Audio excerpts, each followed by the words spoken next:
The federal government has announced it's about to pump a whole lot of money into the property market. So today I'm going to analyze what that could mean for property prices, what it could mean for people who are struggling to buy their own home right now, and why this is just a cycle repeating itself.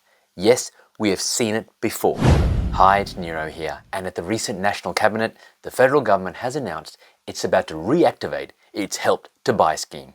What does that mean and how does it work? Let's have a look. The federal government's Help to Buy scheme is known as a shared equity scheme, and it was part of the 2022 federal government election commitment. Now, what it means is you can co-buy a home with the government offering a helping hand. Now, the scheme will give people an equity contribution of up to 40% of the cost of a new home or 30% for existing homes. The home can be a house, a unit, or a townhouse, and the buyer won't need to pay rent on the stake owned by the government. The scheme will run for 4 years, beginning sometime in 2024, and support 40,000 low and middle income families to finally secure a place to call home. So who is eligible for the scheme? Well, you have to be an Australian citizen, at least 18 years of age. You must have a yearly income of $90,000 or less for individuals, or $120,000 or less for couples. You must live in the purchased home, and you must not currently own any land or property in Australia or overseas, but it doesn't have to be your first home.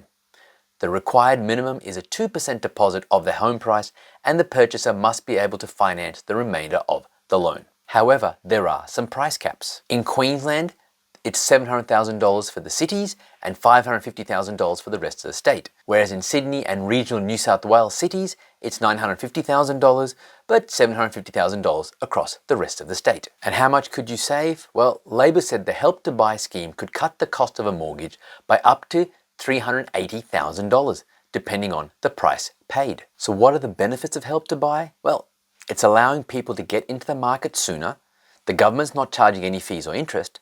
The lender's mortgage insurance is not payable, despite the fact that you're paying a deposit of less than 20% of the purchase price. And the home loan amount and repayments would be less than if the loan balance was for the full equity amount. So what that last point means is that because the government is taking an equity stake in your property, you don't have to borrow as much, which makes your home loan repayments lower. If you think some of this sounds familiar, consider this. Do you remember the home builder scheme that our previous Prime Minister Scott Morrison introduced in late 2020? Here are some high-level details of that program. Renovation grants. Morrison government to offer $25,000 in home builder stimulus. The Australian government will fund grants worth $25,000 for eligible singles and couples planning to build or renovate homes between June and the end of December, with the uncapped program estimated to cost taxpayers $688 million.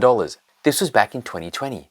And what happened to property prices after this scheme was announced? Well, if you cast your mind back just to 2021, you'll remember that property prices rose dramatically. Why?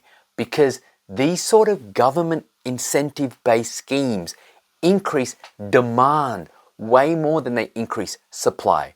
All of a sudden, you've got people who want to buy property but can't afford to now being able to enter the market. That increases the demand, okay?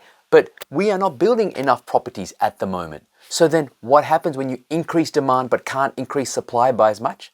Prices are set to rise. And so I really believe that 2024 could be a repeat of 2021 if these schemes go ahead. So if property prices then do start to rise rapidly in the second half of 2024 and into 2025, it won't be a surprise because it's just a repeat of the current property cycle.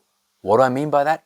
Have a look at this chart. This is data from Matuzik, who has analyzed the moving annual quarterly data from REIA and Domain, okay? It's the annual change in median detached house sales price. So we're talking freestanding houses here, not apartments, okay? And what you can see here is that we go all the way back to 1981, okay? And even though the title is annual change in property prices, each red line represents a quarter. And what you can see here is that Matuzik has tracked how often property prices reach a peak. And what you can see is that they peaked in December of 1981, Then they peaked again just 3 years later in 1984.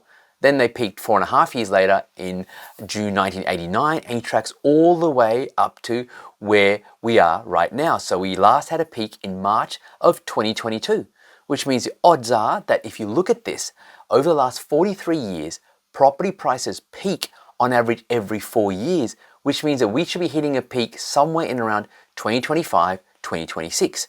And often what initiates the next boom phase in property prices is a government-based incentive, okay? We saw that in 2020, 2021, when the Morrison government introduced the home builder scheme. That caused prices to then rapidly rise, coupled with interest rate drops, okay? And we're starting to see some very similar things again. We're talking about the Albanese government introducing first home buyer schemes, okay? It's slightly different, but the net effect is still the same. It's stimulating demand.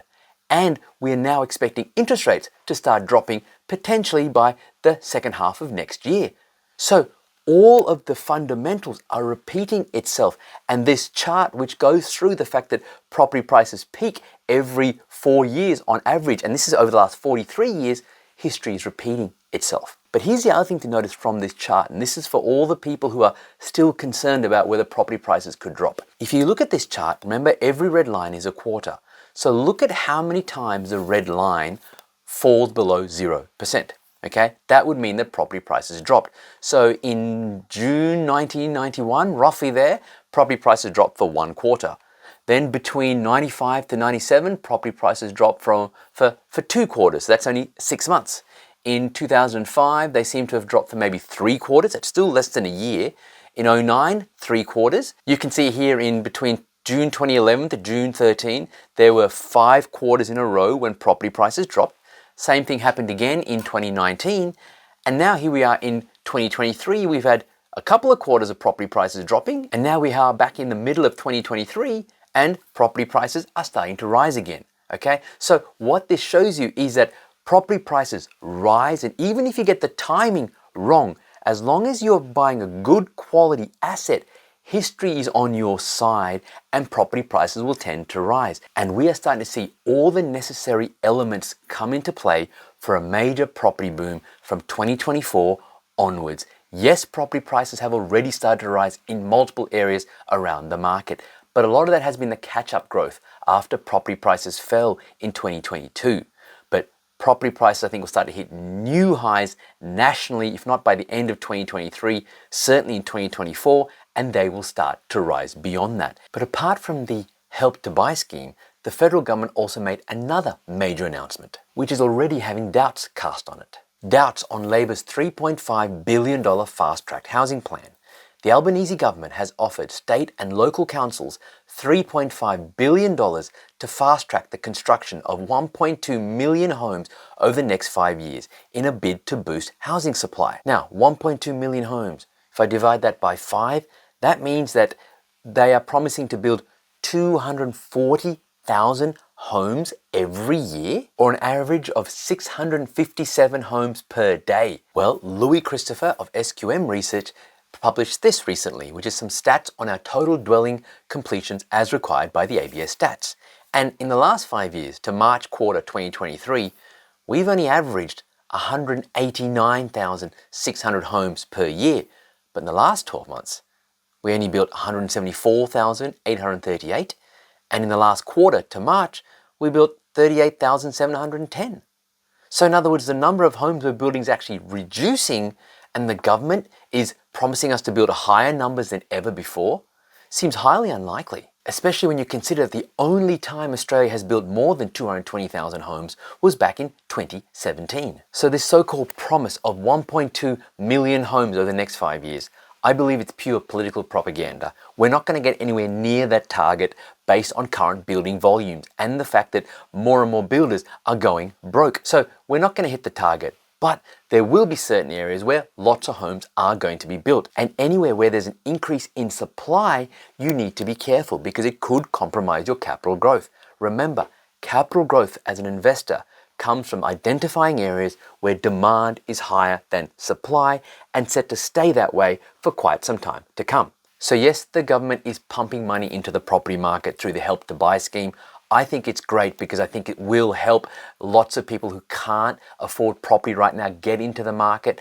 But the undeniable truth is that when you do things to increase demand, property prices start to rise when supply can't keep up. However, it's not going to happen everywhere because you've also got the fact that the government is now building all these new homes in different places, even though they won't hit that 1.2 million target. So you need to be certain of what suburbs you're looking at. Do your due diligence, and if you can do that correctly, the odds are that from 2024, you can ride the wave of capital growth that I believe is almost inevitably coming. That's why I've been saying it for a while. 2023 is going to be a great opportunity to buy an investment property if you can afford to.